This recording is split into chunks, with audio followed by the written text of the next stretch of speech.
voilà, compétence exclusive du médecin du travail. Une seule visite pourra désormais suffire, il n'y a pas besoin de rencontrer plusieurs fois. Possibilité de contestation si on n'est pas d'accord. Là aussi, il y a des règles, il y a des lois, il y a la possibilité de contester une restriction d'aptitude devant les prud'hommes. Et surtout, quand on est jugé inapte à un travail et qui pose problème sur le poste dans lequel on travaille, il y a une obligation par l'entreprise de reclasser la personne qui a été jugée inapte à partir du moment où on est dans un CDI, bien évidemment.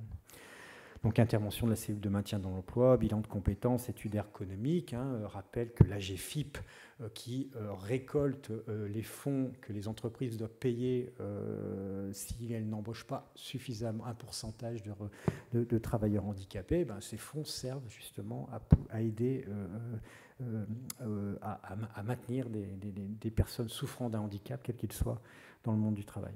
Rappel de l'importance de la reconnaissance travailleurs handicapés. Alors bon, pourquoi une concertation? Bon, là, je vais vite, c'est les caractères de la maladie, c'est compliqué. Chaque malade a sa propre maladie, son histoire, ses conséquences. Il n'y a pas une épilepsie, mais il y a des épilepsies nombreuses et chaque personne souffre d'une épilepsie qui doit être évaluée spécifiquement. Et dans le cadre du travail, c'est la même chose. En évaluant les capacités fonctionnelles, cognitive, attention, apprentissage, mémorisation.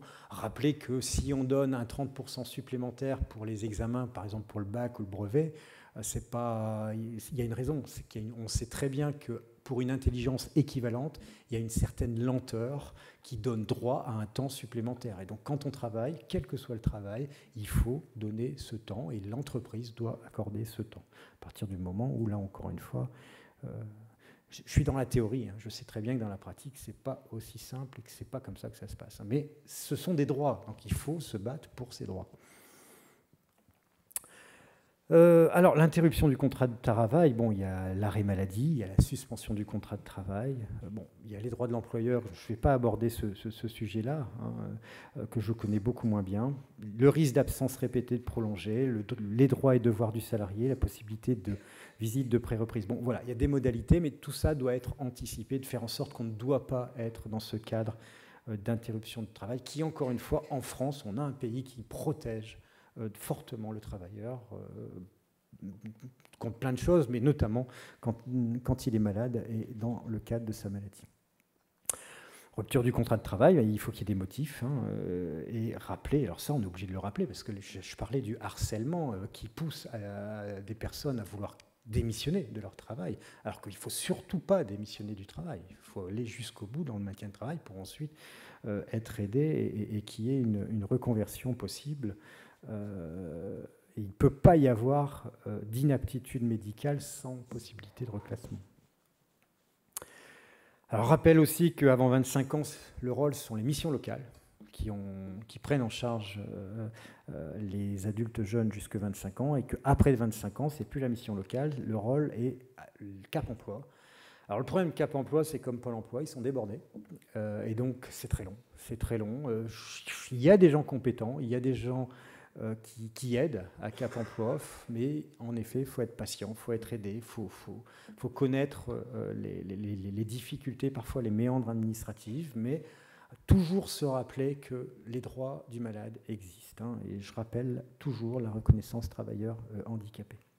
Bon voilà, c'était un message qu'on souhaitait faire passer, et de rappeler surtout des droits dans le cadre du travail, quand on est malade et qu'on souffre d'une épilepsie, que nos consultations, elles ne sont pas assez nombreuses, il n'y en a pas assez en France, mais elles existent quand même. Elles servent justement à aider une personne qui souffre d'épilepsie quand elle a un problème lié à son travail ou un problème d'accès au travail, donc l'aider dans son parcours qui est compliqué. Il y a plusieurs constats, au-delà des situations où la personne épileptique ne peut pas travailler, même en présence d'une épilepsie compatible avec le travail, il existe de nombreuses difficultés d'insertion et de maintien, ça c'est clair. Méconnaissance des outils, des acteurs et des droits de chacun, et notamment du droit des malades, ça j'insiste là-dessus. Et donc nécessité d'évaluation, d'échanges interdisciplinaires entre nous médecins, les infirmières, qui maintenant dans le cadre des programmes d'éducation thérapeutique ont eu une formation sur le travail, qui aide les patients dans le cadre de l'éducation thérapeutique.